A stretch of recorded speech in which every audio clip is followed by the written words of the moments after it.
Thanks, AJ. Thanks, Doc. If you would go ahead and please share my opening slides there, I'd appreciate it. Thanks. I'd like to just talk a little bit about my journey and how I got here. I was an Air Force brat. My dad was career Air Force, and I followed him in shortly after a disastrous first year in college, where I made the decision that going into the Air Force and fighting the war from an air-conditioned shop with a screwdriver was much smarter than 2 years slogging around in the mud getting shot at. So this opening slide are just some of the airplanes that I had the opportunity and the privilege of working on. The first one is the F-105G Wild Weasel. That was only stationed 2 places. One was Southeast Asia, the other was George Air Force Base, where I got the opportunity to work on them. The bottom left was the airplane that actually closed out my Air Force career, which was the B-52. Worked on that for about a year. And then the C-130, which was an airplane that bracketed my entire career. It was the first airplane I actually worked on in the Air Force, and the last program I worked on at Lockheed before I retired there. Next slide, please. But I joined the Air Force in 1971, and the primary aircraft I worked on was the F-4. I got my basic training on the F-4 at George Air Force Base, but was operationally deployed to Keflavik, Iceland, where I worked on them for the 57th FIS Fighter Interceptor Squadron, where our primary operation was to go out and intercept Tu-95 Bears that were flying down through the Greenland, Iceland, United Kingdom gap on its way to Cuba to deliver supplies to them.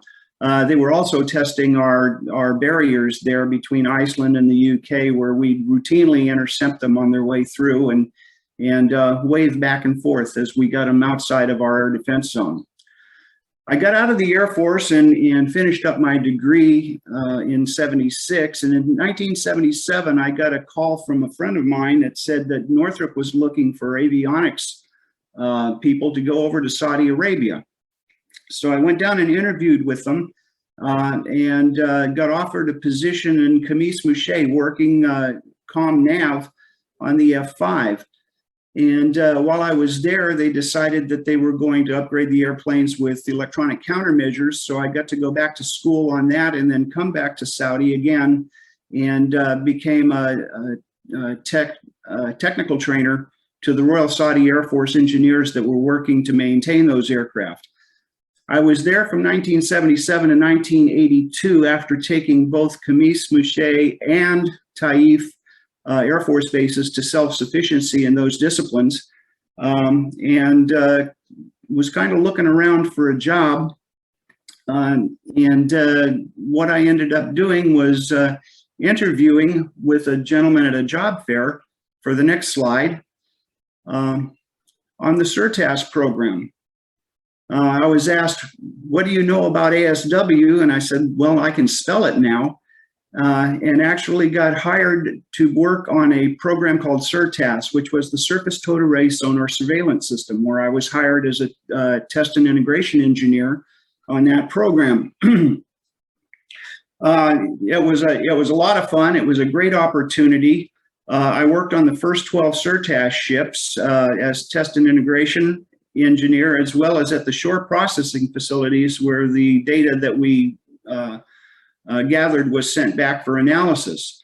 But more important than that, the critical thing to where I am today is that's where I worked on my first proposal. And I got a taste for it. Now, proposals back in 1986 were much different than they are now. Cut and paste was a literal term where we literally take scissors and cut requirements out of a copy of the RFP, paste them onto a page, tape them onto a page, and then write our response to those requirements on that page. Those were all taken to word processing people who were the only ones who had computers on their desk at the time, and they'd turn them into something that looked like an actual deliverable page. We'd redline them. Graphics were done as sketches with rulers and pencils and were sent off to draftsmen to be made professional looking. And we put a proposal together in 1986, and I got the bug. In 1990, a gentleman that I worked with on that proposal was given a vice president position at Lockheed Missiles and Space Company up in Sunnyvale. And they were starting a maritime program and an ASW program at that point. So I took the job and went to the next slide, which is Lockheed Missiles and Space Company in Sunnyvale, California. I was hired as both a SME for the proposal they were doing for a program called the Surveillance Direction System, which was intended to integrate all of the ASW assets, whether they were at sea, onshore, like the SOSA system, in space, where we were looking for microwaves from satellite images, and combine all of those into a single integrated underwater picture. We worked 2 years and spent $5 million building an integrated test lab when the Navy decided to pull the program because the Russians' submarines were rusting in port and there was no longer a deep water threat, which sort of precluded the requirement for as many ships as we had planned to build. So when that happened, we gathered up our steam and went on what we called the hunt for a threat by October, which meant that if we didn't have a contract by the end of the fiscal year, we were all out looking for a job. And that's when I took up residence in Austin, Texas on the Radiant Mercury program. And next slide, please. I spent about 13 years on the Radiant Mercury program, and because it was black for so long, I can't say much about it, except that it gave me the opportunity to work around the world with our forces on the very front row of the threats, including Korea, along the DMZ, including a lot of the Middle East, most of the Middle East, largely because nobody else in the program wanted to go, and I had experience in that area of the world. I was actually on board the USS Boxer when President Bush called for mission accomplished, which wasn't quite true at the time, but there I was supporting the troops right there on the front lines. Enjoyed it, got a lot out of it. In 2005, I was recruited by a gentleman that I got to know while I was working proposals for missiles in space out of Aero. His name was Grant Mitchell, who is also an SMA alumnus. He and I became not only mentor and protege, but very good friends, and he was my supervisor for many years. During my time there, I worked on the F-35 Korea program, the F-35 Japan program, as luckily as a test and integration SME for those very large proposals. Next program, please. I was actually based out of Marietta, Georgia, where we were largely selling C-130Js. We had some programs that were being sold to the U.S. Air Force, like the HCM C-130J, but also we sold them to Canada, the Royal Australian Air Force, an abundance of smaller sales to countries like several of the countries in the Middle East, India, and so forth. We also did P3 re-wing proposals and C5M sustainment. And while I was there, because our group was scattered around the country, although I was in Marietta, our headquarters was still in Fort Worth. We had a very significant presence out at Palmdale as well, where I got to work on various DARPA programs and AFRL programs, including some U-2 upgrade programs, as well as U-class, which morphed into the MQ-25, which SMA worked with General Atomics out of San Diego for many years, and the Army LEM-V, which was basically a blimp that was held on a lanyard and went up and would orbit over active battlefields collecting electronic information and intelligence. So these were all part of all part of my career getting to this point. And along the way, I spent many years working with SMA teams that helped us to deliver a lot of these programs and proposals to the government. Next slide, please. In 2016, they gave me the opportunity to move to Fort Worth, which I politely declined and took an early retirement. And shortly thereafter, because of my contacts with SM&A, I was invited to join as the Vice President of Capture and Proposal Practice. I lost that job to somebody named Todd. I'm not sure who he actually is today, but I was actually given the opportunity to become a senior associate and work again on some major proposals with some very important clients for the company. The last one I worked on was the Bell Helicopter Future Vertical Lift V280. I was there for a little over 2 years, which is also in Fort Worth. I should probably move there in the first place. Spent about 2.5 years working on that on various aspects of this program, including enhanced white papers to the customer, requirements, requests for information, capability requests for information, as well as an RFP technical response and cost response. We got a draft in January. The final RFP finally dropped in July, and we finished up in September of 2021 and submitted it to the customer. We are now awaiting an award sometime in April to June timeframe of this year. So I'm confident we delivered a very good proposal. But there's a lot of politics involved here, and we had a very, very difficult competition in Lockheed Martin, Sikorsky, and Boeing, which seemed like an unlikely pairing since Lockheed Martin owns Sikorsky, and Lockheed Martin was also Bell's mission systems integrator on the V280. Things morphed a lot during that period of time. Next slide, please. Prior to that, I worked for several months with Delta Dental on the state Medicaid programs. We did several state proposals during that period of time. They were very, very involved, very long. Sometimes I think the states are harder to work for than the federal government. After that 6-month period working out there in Sacramento, I came home, but I continued to work with Delta Dental as a very favored client in my estimation on compliance and color team leads.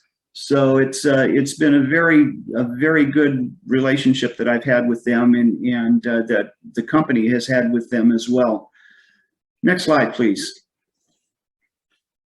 So I'd like to talk a little bit now about how I got here and what I learned along the way. I'm not going to go into the system engineering process about proposals, but just some of the things I learned personally and some of the stuff I took away from the program that I worked on.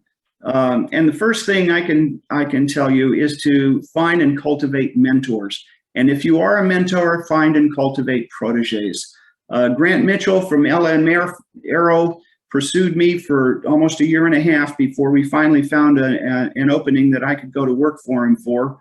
And in that position, I actually got to work very closely with an SM&A associate named Marky Power, who was just a remarkable woman, a wonderful proposal lead, and an incredibly knowledgeable program manager. I learned so much about managing programs from her.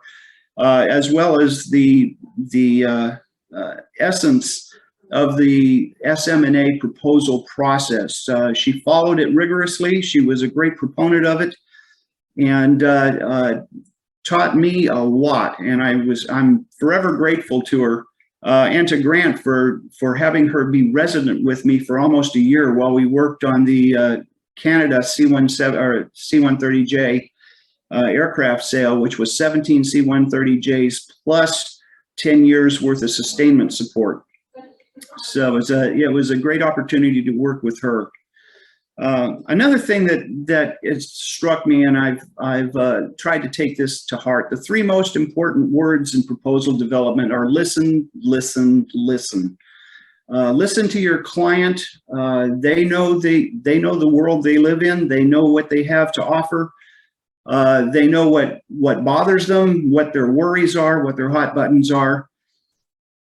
Listen to them closely. Also, listen to the customer. Listen to the customer. Oftentimes, the customer's message is not contained in the RFP, and you won't find it in a requirement that you have to address. But how you address those requirements to satisfy the customer's hot buttons, the customer's concerns, maybe even the customer's agenda for promotion, is a way to get your discriminators into the proposal and really make it a compelling story as to why your client should be the selected executor of whatever program it is. And then, of course, listen to your team and to your own instincts and experience. As you go along, you learn to recognize things that maybe are not quite right from a technical standpoint. Maybe there are some ethical issues that you might be concerned about. Listen to your team. They think and see things a little bit differently than you do, but they are likely to catch things that are down in the weeds that maybe you as a proposal manager with much broader sense of responsibilities won't be able to see, or maybe even your knowledge base, your knowledge discipline is better than that, is not as good as that of your volume leads, who are generally much more disciplined in the specific aspects of the proposal. Remember the 5 C's. Some people say there are 3 C's. Some people say there's 7 C's. I take the martini approach to the 5 C's. 3 is not enough. 7 is too many. So 5 olives is just about right. Make sure it's compliant.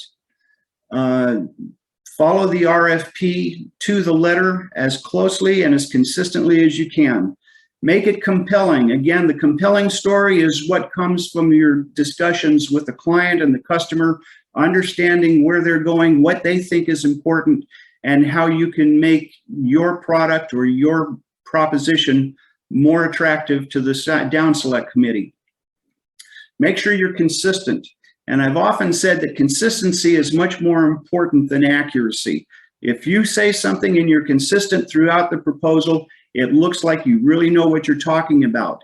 But if you're not consistent with your numbers, your metrics, the way you address the customer, the way you address various subjects within it, I know that we had one metric in our last proposal that was 214 hours of test flight.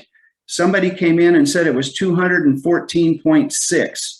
Well, that threw everybody into a tizzy. Nobody could verify the 0.6, so we just decided to go with the number that made the most sense and that we could support all the way through. So consistency is very important. Complete, make sure all of the attachments and the documents, that the supporting documents that they're asking for are there and available. And make sure that everything you say is correct and truthful. Those are the five guiding elements that I use when I'm doing a red team or a pink team. And as a proposal manager, those are the 5 areas that I look to make sure that we have adequately addressed in each proposal. Now, in addition to working with the team, I'm a big proponent of making sure that you establish relationships. And not just professional relationships, but personal relationships. I was asked when I was in the VP position to go out and unruffle some feathers that had gotten disturbed between our proposal manager and the project manager that he was working for. So I went out and I talked with our proposal manager, and the bone of contention was the proposal schedule. The project manager was not happy with it. He just didn't think it was working.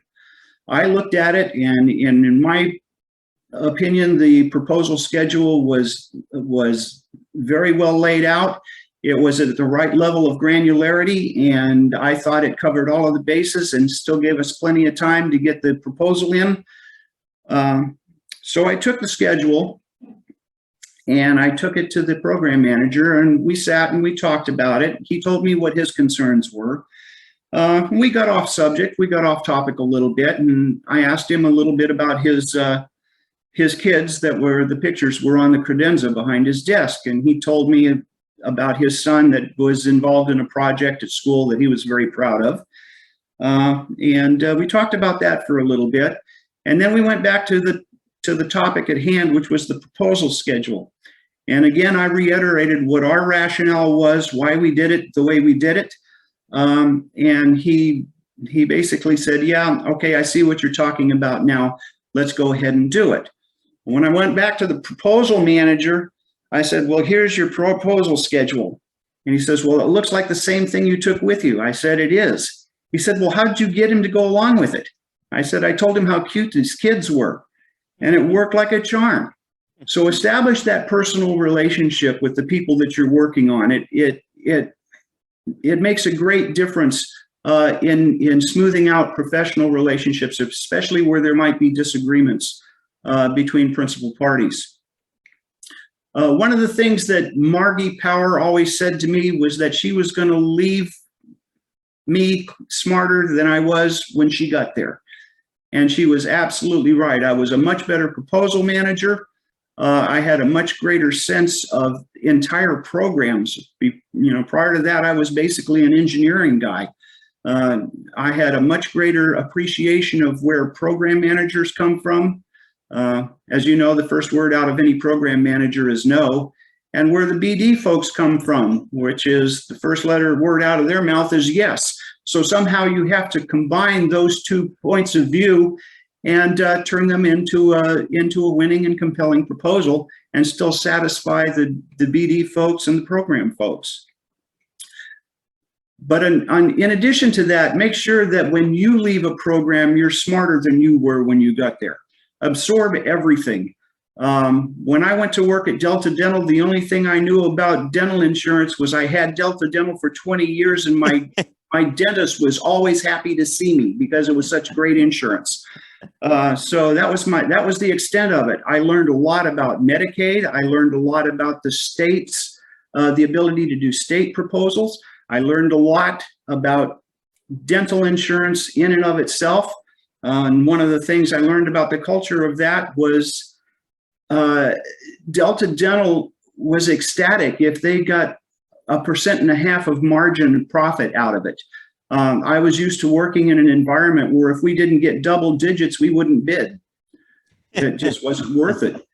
So well, thank you, Chris, for such a wonderful story. If we just only have about 30 more seconds, I think you've got one slide. If you can give us the highlights of that. Absolutely. Let's go to the last slide. Not all proposals are winners. You can turn in the best proposal, but politics, price, product all play a part in it, and it just may not have suited the customer at the time. Not all bad proposals are losers. Most of them are, but winning a bad proposal usually winds up being worse for the client than for the customer. Be compliant to the RFP above all else. Leave your pride at home. Patience and persistence are virtues. Arrogance is not. Mm-hmm. And Dr. Sorotnik's 3 laws of probability. If it doesn't seem right, it probably isn't. Never confuse precision with accuracy. And 16 chips in a Chips Ahoy cookie is a statistical probability, not a fact. That's my journey. Great. Hey, thank you so much, Chris. Thank you. Wonderful.